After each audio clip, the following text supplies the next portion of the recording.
নমস্কার, আমি মিলি সরকার Bengali urban kitchen থেকে বলছি।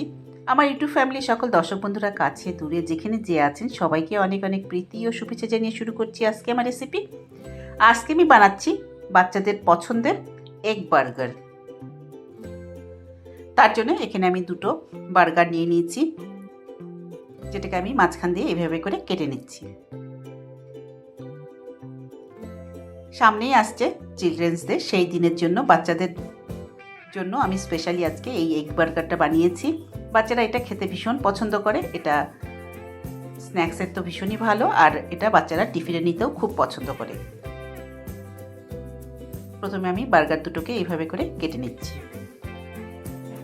তারপর কেটে নেবার পর এরপর আমি এর মধ্যে লাগিয়ে দেবো প্রথমে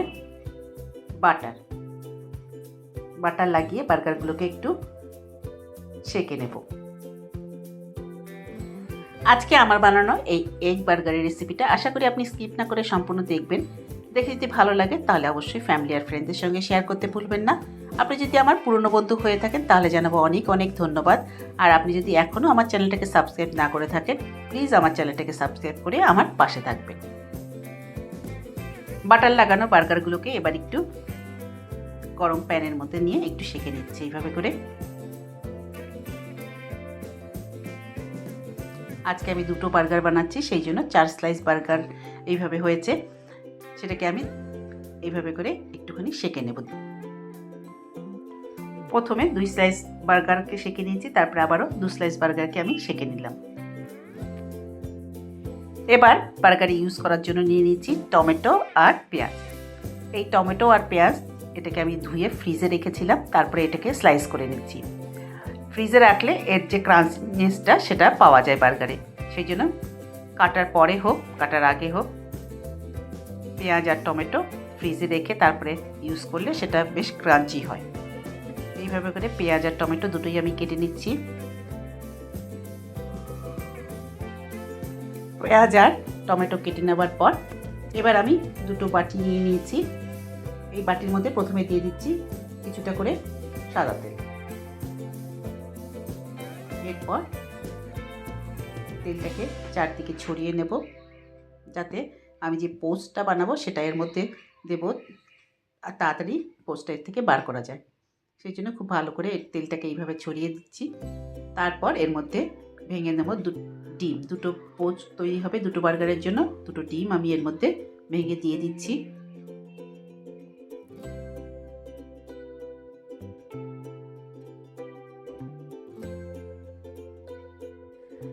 তারপর দিয়ে দিচ্ছি একটু করে নুন আর একটু গোলমরিচ। দিয়ে দিলাম একটু স্বাদ অনুসারে একটু নুন।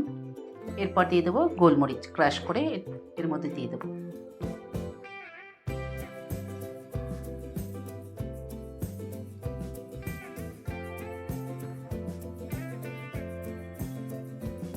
নুন আর গোলমরিচ দিয়ে দিয়েছি। এরপর একটা প্যানের মধ্যে দিয়ে দেবো 1 কাপ মতো জল। জল দেওয়ার পর যে ডিমটা ভেঙে রেখেছিলাম বাটিতে, সেই বাটি দুটো বসিয়ে দেবো। তারপর এটাকে ঢাকা দিয়ে দেবো।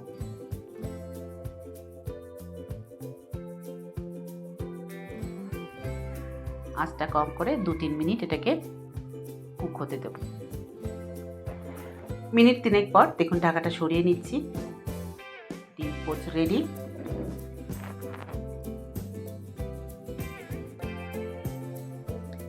এরপর বাটি দুটোকে নামিয়ে নিচ্ছি। খুব গরম আছে, একটু কাপড় দিয়ে ধরে নামাতে হবে। এইভাবে করে নামিয়ে নিলাম। এবার ডিম পোস্ট দুটোকে বার করে নেব একটা প্লেটে। তার আগে একটা ছুরি দিয়ে এইভাবে করে পাশে এগুলোকে সরিয়ে নিচ্ছি। তারপর একটা প্লেটে এটাকে উল্টো করে একটু চাপ দিলে বেরিয়ে আসবে। দেখুন ডিম বেরিয়ে এসছে। এবার বার্গারগুলোকে নিয়ে নিয়েছি, এর উপর দিয়ে দিচ্ছি মেয়োনিজ। এখানে আমি খুব বেশি মেয়োনিজ ইউজ করিনি। আপনি কিন্তু চাইলে, যেহেতু এটা বাচ্চাদের জন্য, অনেকটা মেয়োনিজ ব্যবহার করতে পারেন। আপনার যেরকম প্রয়োজন মনে হয় সেই হিসাবে মেয়োনিজ দিতে পারেন। প্রথমে লাগিয়ে দিলাম মেয়োনিজ, একটু ভালো করে লাগিয়ে দিচ্ছি। সবগুলো বার্গারের ওপরই লাগিয়ে নেব। মেয়োনিজ লাগানোর পর এর উপর দিয়ে দিচ্ছি ডিম পোস্ট যেটা ছিল সেটা দিয়ে দিলাম। তারপর দিয়ে দিচ্ছি চিজ স্লাইস, এইভাবে করে দিয়ে দিচ্ছি চিজ স্লাইস ওপরে।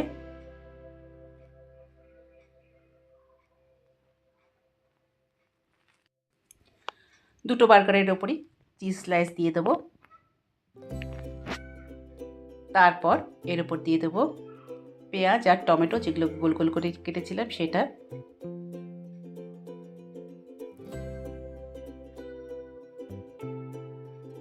এরপর আমার কাছে ছিল গ্রিন অলিভস, যেটা বার্গারে কিন্তু খেতে ভালো লাগে। আপনার কাছে যদি থাকে ইউজ করতে পারেন, আদারওয়াইজ নাও দিতে পারেন। সেই গ্রিন অলিভসের নিয়ে দিয়ে দিলাম।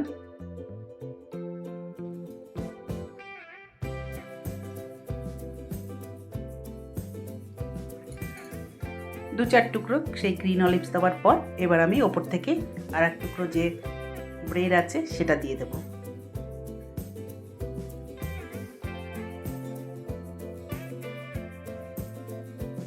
আর এইভাবে তৈরি হয়ে গেল আজকে আমার বানানো এগ বার্গার।